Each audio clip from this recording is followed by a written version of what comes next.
Good day, everyone. Richard Cowperthwait for Northwest Access TV. Thanks for joining us. We're getting ever closer to Vermont Town Meeting Day for St. Albans City, the annual city meeting, and we have a contest. And we have the two candidates running for Ward 5 City Council. The incumbent, Kate Laddison. Kate, good to see you. Thank you. Good to be here. And challenger, Bob Farrar. Good to see you. And I should note, Chad Spooner, your colleague in Ward 6, running unopposed. And Chad is the city council president these days still. That's right. The post he's had for quite a while. So, in fact, Kate, you told me, I think, earlier, is this even the first city council contest since you were first elected 6 years ago? I believe that it is. I don't remember anything for a while. Yeah. And you won, what, I guess, a three-way contest back then? Was it three-way? I think it was two-way. I think Two-way. that it was Joe Luno and Ryan Doyle, if I'm remembering that right. But the first, so it's not every year we get a contest. I should note that St. Albans Mayor Tim Smith is halfway through his second two-year term, so no mayoral contest in the city. Kate, easy decision to run for a third and three-year term? Actually, it was something I thought a lot about because, it's been a very busy year for me professionally and personally. And tell us, give us a little background, too, about your job, family. Sure, yeah. I work at Northwestern Medical Center and have a young teenage son at home, early teens, and do some volunteer work as well, and so stay quite busy. And just in the COVID year, it's been a really busy one from a work standpoint. So, as you said, I thought about, should I do this again? This will be my third term. And just in the end, I decided, there's a lot of work left to be done, and I was excited to get there. Right. Of course, we know how well paid you folks are. Of course, I'm kidding. I mentioned that in earlier shows. Boy, the city used to give you folks, the mayor and city councilors, $10 a month, but I guess the feeling some years ago was that was too much. So for the record, these are, talk about true volunteers on the city council and the mayor. Bob, certainly no stranger to St. Albans City, former longtime city attorney.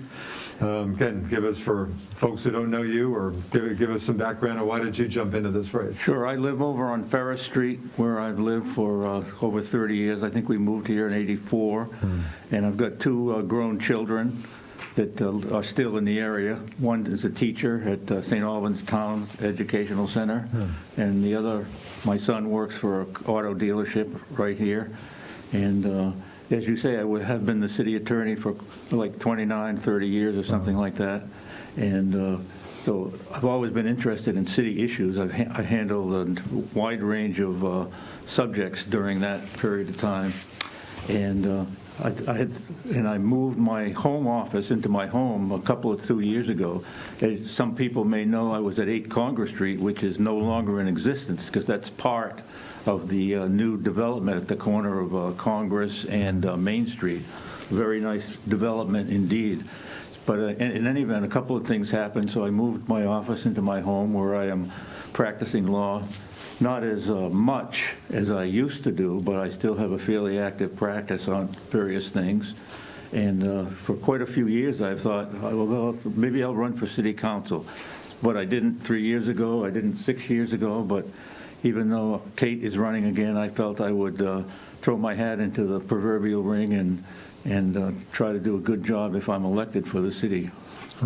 Number of issues, Kate. Of course, I think the budget, proposed budget, municipal budget, about $10 million, somewhere in that neighborhood. That's right. And of course, probably the issue getting perhaps the most attention, the proposed pool, coming back for the second straight year. Of course, a year ago, St. Albans city voters, I guess pretty decisively, 2-1 or so, approved the community pool over at Hardack, but needed at that point approval from St. Albans town as well, and the vote in the town was a narrow defeat of the pool. But again, city council decided to kind of jump into this, city going it itself. So again, it's back on the city ballot. And again, was that unanimous? You support that proposal, I assume? I do. Was that unanimous city council? Yes, I think the city council feels pretty strongly that it's a good project. And again, about a $5 million project. That's right, $5 million this time around. And it was one of the reasons I wanted to get back onto the council, actually. It was one of the things that I thought would be really good for the community, and we weren't able to get it done with the last vote. And so I'm really hopeful for the vote this time around. I guess some folks questioning, boy, a year-round pool, but I guess that made sense to you folks, especially money-wise. I mean, had you not done the year-round dome, it wouldn't have been that much less even with just a seasonal pool? Right. We were thinking we would build it in a way that would allow us to eventually put the dome on. And when you looked at, what that would save, it didn't make a lot of sense. It was sort of like, if you're going to do it, do it. And we really think that it'll get a lot of use in the winter months. Interesting. Bob, your thoughts on the city pool? Does this sound like a good initiative? I think it's a good approach to that.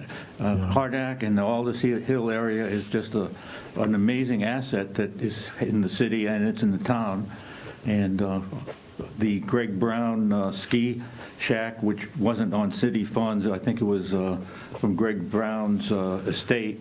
That's quite a nice structure, and I believe the city pool, if it's passed, and I'm quite confident that it would be, since the city passed it the last time, would be a nice addition as well. It's such a nice area up there with all those trails. You probably go there a lot, and the hiking on the hill. So I think the city pool, if it's passed again, would be a nice addition to the city recreation program. And I think there's some funds in that proposal to upgrade Houghton Park a little bit as well. Yep, I think, $250,000 for Houghton Park upgrade? So I think that would be a very good plan if it goes through. Interesting. Kate, I assume you're in support, I guess the council was, of all the items on the warning, also what are water storage tanks on there? Yes. That's a piece of infrastructure that's really aging, and we need to make sure that we've got good redundant water supply for the city. That's really, it's not a very interesting project perhaps, but it's one of those things you really have to take care of. Yeah, and a Kingman streetscape project as well? Yep, that's with tax increment financing, another, maybe one of the last TIF projects? That's right, one of the last, certainly last piece, I think, of the streetscape project, so that'll be nice when that's done. The whole downtown will have gotten a facelift. Bob, again, any issues at the Well, I don't think so, because I think Kingman Street is definitely in need of some upgrades. The sidewalks down there, when you walk from like Main Street down to People's Trust Company, for example, the sidewalks aren't in very good shape. So just in general, I think the downtown area over the past 5 or 6 or 7 years has really come along quite a way with the Hampton Inn and the state office building. And eventually, I think that Taylor Park landscape program is going to go forward full steam ahead, too. And, of course, I think Taylor Park is one of the best, if not the best, municipal parks in the whole state. So that's a wonderful asset. So in general, I think the city is doing a good job. You have the limited geographical area of the city compared to the town, so we have to do the best we can within that limited area, and I think that's well underway. Are there any initiatives, again, the revitalization of downtown sounds like it's gotten attention from around the state. Any initiatives that the city's been doing in recent years that you haven't been happy with as an outside observer? I don't think so. I mean, when the city first took the big pit at the corner of Congress and Main Street, and my daughter at that time actually was living in the little red house at 10 Congress Street, which had been rehabbed. And the amount of construction that was going on at all hours of the day and night was amazing. And you almost wondered initially if they had bitten off more than they could chew. But as the project went forward, you could see how well orchestrated it was, and they did just a good job on that. Now it's almost ready, I think. There's still some work to be done on the apartments over on the Maiden Lane section, I think. But it's really quite a good project that's bringing to conclusion. Kate, any initiatives? Again, you've been on the council for, well, you've been right there. You've been on the front lines for just some real significant changes, improvements to downtown. Anything you haven't been, fully supportive of? Are you pretty happy with how it's gone? No, I think we've been really moving in the right direction, and I feel fortunate. We have a great city council. We work well together as a group, and Mayor Tim Smith is terrific as well. So it's been a good experience, really trying to think about things that will further the city and really getting them done. It's been a great experience.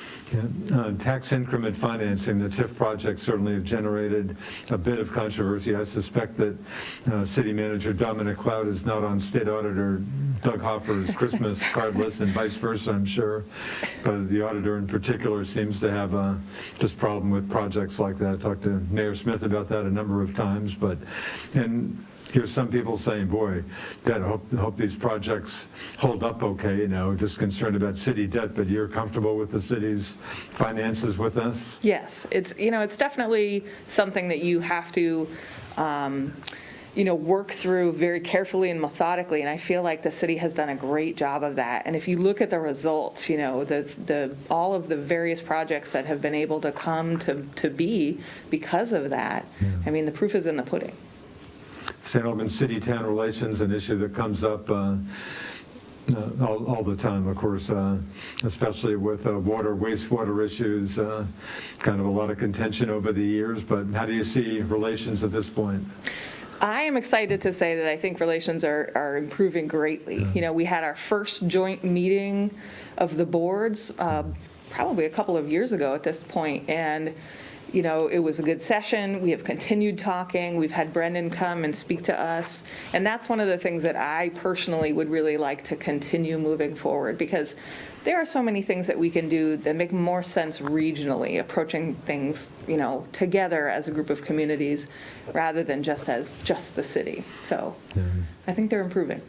Bob, city-town relations where they should be? It always has made sense for the city and the town to work together on so many issues due to the not only the geographical closeness, but the interconnectedness and the economy, the schools in terms of at least BFA, the kids go to school together and so forth.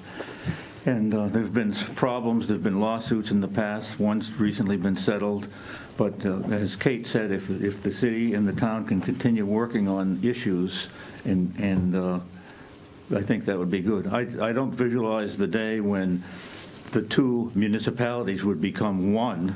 An issue that seems to come up every decade or so.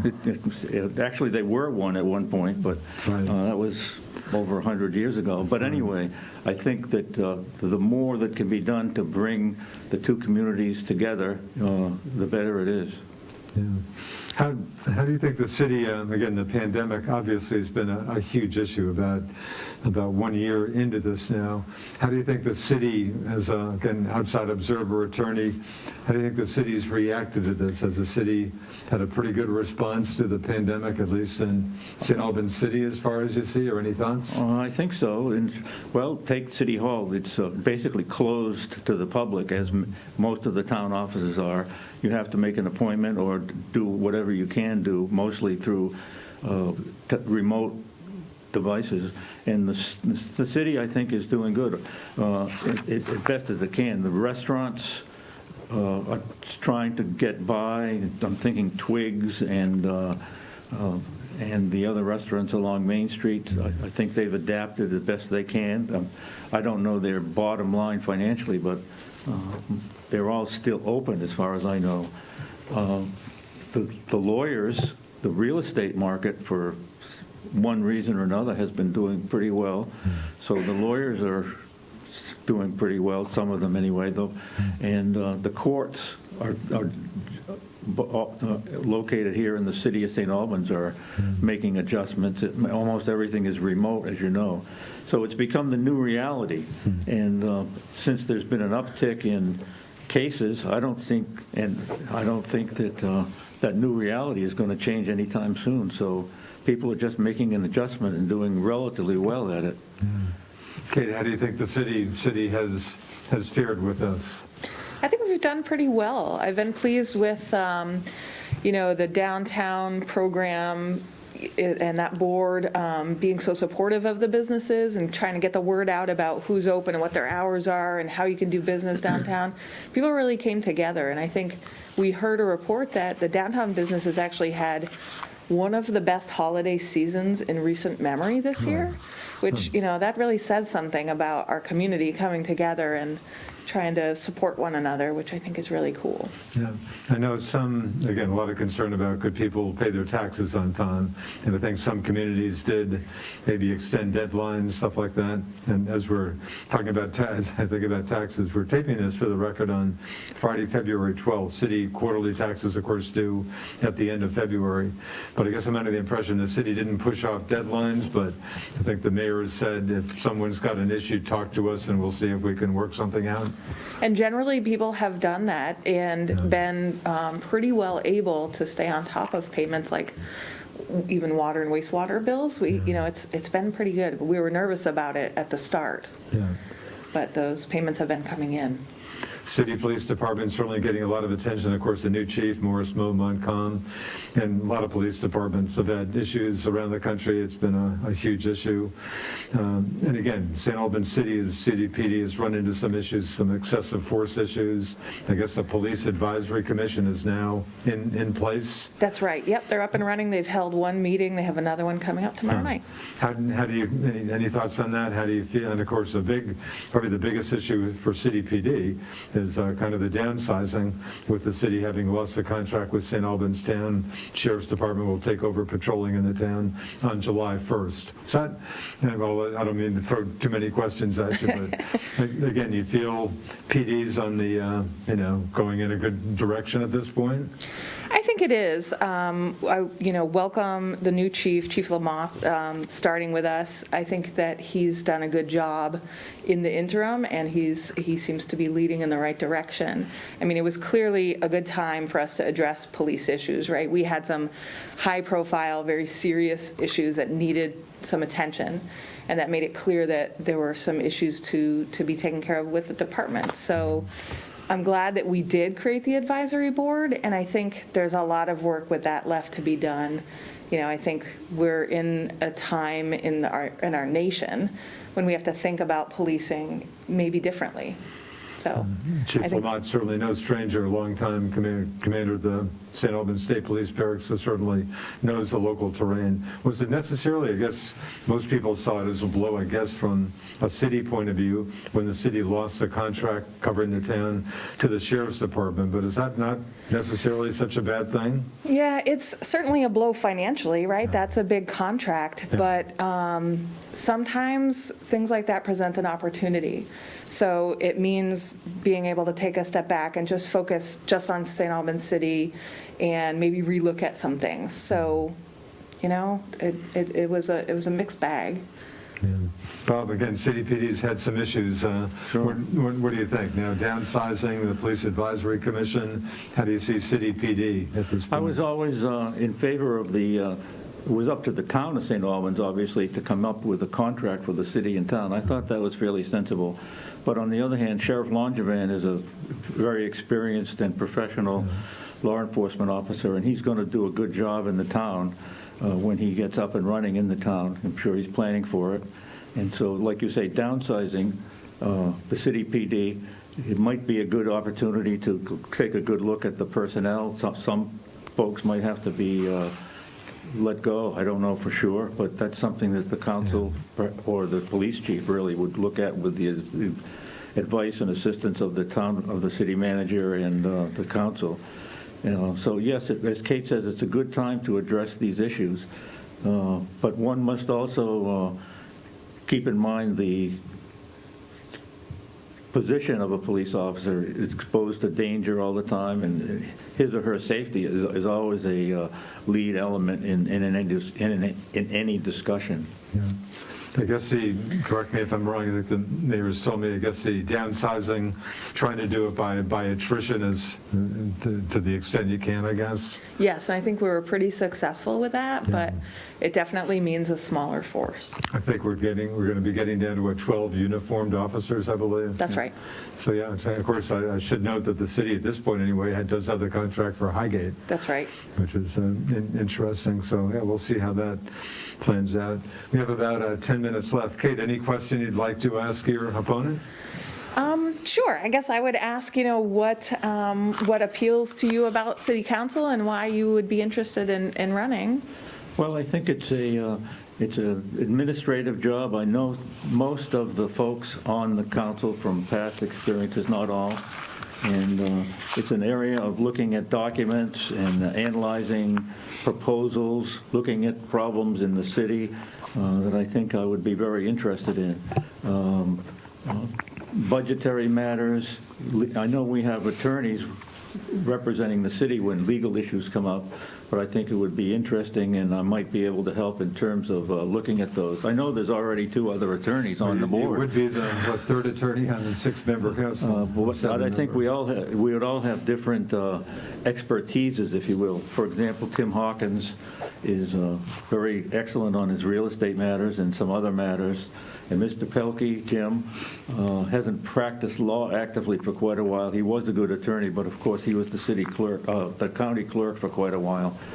But I think my practices might be a little more varied than theirs have been, with having been attorney for the city, and even a little bit more litigation through the years than Mr. Hawkins or Mr. Pelkey have been. So I think that's why I would be interested in it.